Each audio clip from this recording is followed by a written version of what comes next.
కార్యకర్తలకి అంటే ధర్మ ప్రచారకులు దగ్గర నుంచి కార్యక్షేత్రంలో పనిచేసేటటువంటి గ్రౌండ్ లెవెల్ కార్యకర్తలందరికీ కూడా ఏదైనా విషయపరమైన సందేహాలు వచ్చినప్పుడు ఆ సందేహాల నివృత్తి కోసం ఎవరిని సంప్రదించాలి అని అంటే మొట్టమొదటిగా గుర్తొచ్చే పేర్లలో రాకా సుధాకర్ గారి పేరు ఉంటుంది.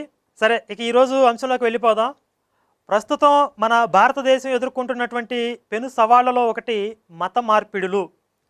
ఈ మత మార్పిడులు అనేవి ఎంత ఉధృతంగా జరుగుతున్నాయి, ఇవి భవిష్యత్తులో ఎలాంటి విపరిణామాలకి కారణం కాబోతున్నాయి, అసలు వీటి వల్ల నిజంగా ప్రమాదం ఉందా, ఉంటే ఏ స్థాయిలో ఉంటుంది అనే విషయాల గురించి ఈరోజు రాకా సుధాకర్ గారిని అడిగి తెలుసుకుందాం.